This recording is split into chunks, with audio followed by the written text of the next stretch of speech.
Halo, perkenalkan nama saya Angel Efranesiaan, saya dari kelas L dengan NIM 206196. Dalam video ini saya akan membahas tentang modal kerja. Modal kerja.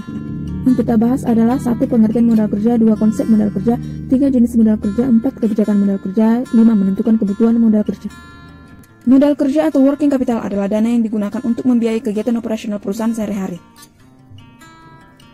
1. Konsep kuantitatif, yaitu jumlah keseluruhan aktivitas lancar, seperti kas, surat berharga, piutang persediaan, disebut juga gross working capital. 2. Konsep kualitatif, yaitu kelebihan aktivitas lancar di atas utang lancar, disebut juga sebagai net working capital. 3. Konsep fungsional. Konsep ini memiliki dasar konsepnya pada fungsi dana yang digunakan untuk memperoleh pendapatan. Dana yang dialokasikan ke berbagai aktivitas dimaksudkan untuk memperoleh pendapatan atau income, baik current income maupun future income. Konsep fungsional merupakan konsep mengenai modal yang digunakan untuk menghasilkan current income. Konsep modal kerja fungsional terbagi menjadi 3. Yang pertama, modal kerja real, yaitu ada kas, piutang, persediaan, depresiasi bangunan, depresiasi mesin. Yang kedua, modal kerja potensial, yaitu ada keuntungan dari piutang dan surat berharga. Yang ketiga, bukan modal kerja, yaitu ada tanah, bangunan, dan mesin. Jenis modal kerja terbagi menjadi 2 golongan, yaitu yang pertama modal kerja permanen. Modal kerja permanen terbagi menjadi 2, yaitu modal kerja primer dan modal kerja normal. Yang kedua, modal kerja variabel. Modal kerja variabel terbagi menjadi 3, yaitu modal kerja musiman, modal kerja siklis, dan modal kerja darurat.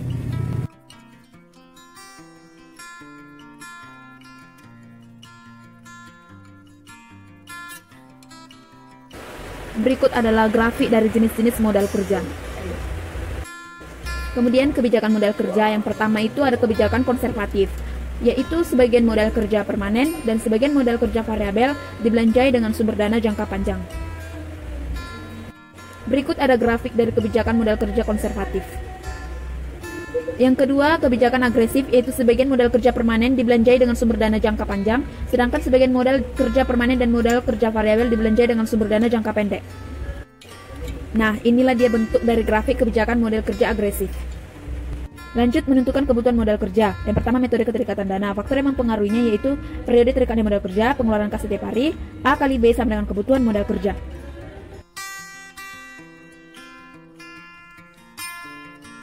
Contoh soal. Yang diminta adalah besarnya kebutuhan modal kerja perusahaan tersebut untuk tahun 2017. Pertama, kita mencari perputaran bahan baku. Ada penyimpanan bahan baku 10 hari, proses produksi 5 hari, penagihan piutang 30 hari, jadi totalnya ada 45 hari. Kemudian perputaran upah langsung, ada proses produksi 5 hari, penagihan piutang 30 hari, totalnya sama dengan 35 hari. Selanjutnya, pengeluaran kas per hari. Ada bahan baku sama dengan 2000 dikali 2 kg kali 9.000 rupiah, hasilnya 36 juta rupiah. Upah langsung sama dengan 2000 dikali 5.000 rupiah, hasilnya 10 juta rupiah. Kemudian biaya administrasi dan pemasaran sama dengan 2 juta rupiah. Kebutuhan modal kerja. Ada bahan baku 45 hari dikali 36 juta sama dengan 1.620 juta rupiah. Upah langsung sama dengan 35 hari dikali 10 juta, hasilnya sama dengan 350 juta rupiah. Kemudian biaya administrasi dan pemasaran sama dengan 35 hari dikali 2 juta, hasilnya sama dengan 70 juta rupiah.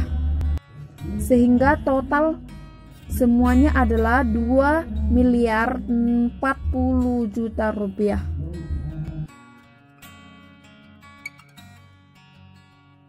Contoh soal. Diketahui soal-soal berikut dan biaya-biaya lainnya. Lalu kita disuruh menghitung modal kerja yang diperlukan untuk membiayai operasional perusahaan kaya kreasi tersebut. Dengan menggunakan periode keterikatan modal kerja pada bahan baku paket A, uang muka 3 hari, proses produksi 2 hari, barang jadi disimpan 1 hari, pelunasan piutang 3 hari. Jadi periode keterikatan modal kerja pada bahan baku A sama dengan 9 hari. Bahan baku paket B, ada proses produksi 2 hari, barang jadi disimpan 1 hari, pelunasan piutang 3 hari. Jadi, periode keterikatan modal kerja pada bahan baku B sama dengan 6 hari. Biaya administrasi 1.250.000 per bulan. Biaya gaji 8.750.000 per bulan. Asumsi dibagi 1 bulan sama dengan 25 hari kerja. Jadi biaya administrasi dan biaya gaji per hari kerja sama dengan 10 juta rupiah dibagi 25 sama dengan 400.000 rupiah. Lanjut kebutuhan kas per hari. 1 hari berproduksi 200 unit. Kebutuhan bahan baku A sama dengan 200 dikali 3.000 sama dengan 600.000 rupiah.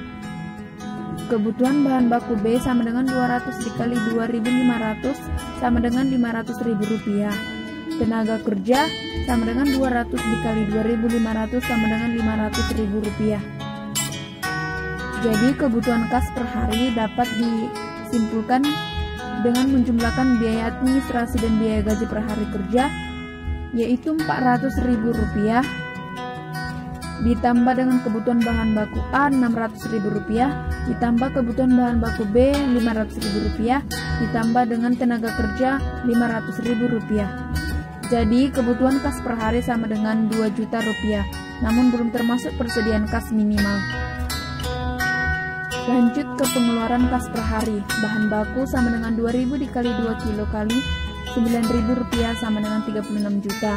Upah langsung 2.000 dikali 5.000 rupiah sama dengan 10 juta rupiah. Kemudian biaya administrasi dan pemasaran sama dengan 2 juta rupiah. Lanjut kebutuhan modal kerja. Ada bahan baku 45 hari dikali 36 juta rupiah, hasilnya 1.620 juta rupiah. Upah langsung 35 hari dikali 10 juta sama dengan 350 juta rupiah. Biaya administrasi dan pemasaran sama dengan 35 hari dikali 2 juta rupiah sama dengan 70 juta rupiah. Setelah itu kita menjumlahkan 1.620 juta rupiah ditambah 350 juta rupiah ditambah 70 juta rupiah. Hasilnya adalah 2.040 juta rupiah. Contoh soal. Berikut soalnya. Ada juga biaya-biaya lainnya. Lalu kita disuruh mencari berapa modal kerja yang diperlukan untuk membiayai operasional perusahaan karya kreasi tersebut. Dengan metode kebutuhan modal kerja selama periode keterikatan modal kerja, ada bahan baku A sama dengan 9 kali 600.000 rupiah sama dengan 5.400.000 rupiah. Bahan baku B 6 dikali 500.000 rupiah sama dengan 3 juta rupiah. Biaya tenaga kerja langsung sama dengan 6 dikali 500.000 rupiah sama dengan 3 juta rupiah. Biaya gaji dan biaya administrasi sama dengan 6 dikali 400.000 rupiah sama dengan 2.400.000 rupiah. Kas minimal sama dengan 2 juta rupiah. Jadi total kebutuhan modal kerja sama dengan 15.800.000 rupiah. Kemudian dengan metode perputaran modal kerja, yaitu kebutuhan modal kerja ditentukan oleh perputaran dari komponen-komponen modal kerja. Rumus perputaran kas sama dengan penjualan per rata-rata kas. Rumus perputaran piutang sama dengan penjualan per rata-rata piutang. Rumus perputaran persediaan sama dengan harga pokok persediaan per rata-rata persediaan. Penentuan modal kerja dapat kita lihat sebagai berikut. Kas sama dengan sales per perputaran kas. Piutang dagang sama dengan sales per perputaran piutang dagang. Persediaan sama dengan sales per perputaran persediaan. Utang dagang sama dengan sales per perputaran utang dagang. Utang wesel sama dengan sales per perputaran utang wesel. Utang pajak sama dengan sales per perputaran utang pajak. Contoh soal. Diketahui data sebagai berikut.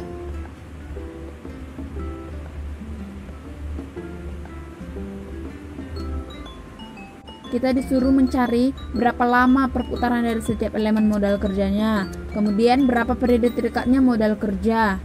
Kemudian, dengan asumsi perusahaan mampu menghasilkan penjualan 75 juta, maka berapa kebutuhan modal kerja? Perputaran masing-masing elemen modal kerja. kita mencari perputaran kas dengan rumus penjualan per rata-rata kas, yaitu 60 juta per 462.500 sama dengan 130 kali.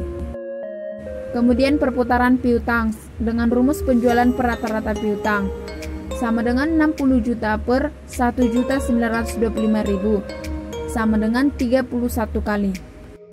Lanjut perputaran persediaan dengan rumus harga pokok persediaan per rata-rata persediaan sama dengan 42.500.000 per 2.300.000 sama dengan 18 kali. Yang kedua, periode terikatnya elemen modal kerja. Kas sama dengan 360 hari dibagi 130 hari, hasilnya 3 hari. Piutang sama dengan 360 dibagi 31, hasilnya 12 hari. Persediaan sama dengan 360 dibagi 18, hasilnya 20 hari. Jadi jumlahnya adalah 35 hari.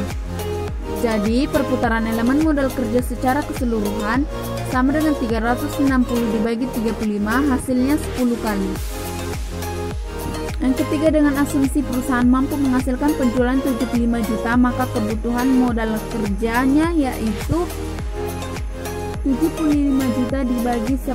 10 ini adalah perputaran elemen modal kerja yang tadi yang kita hitung ada 10 kali. Jadi dibagi, hasilnya menjadi 7.500.000 rupiah. Nah, demikianlah video penjelasan dari saya. Saya mohon maaf karena video saya masih memiliki banyak kekurangan. Dan saya juga mohon maaf jika saya memiliki kata-kata yang kurang berkenan pada saat saya menjelaskan tadi. Sekian dan terima kasih.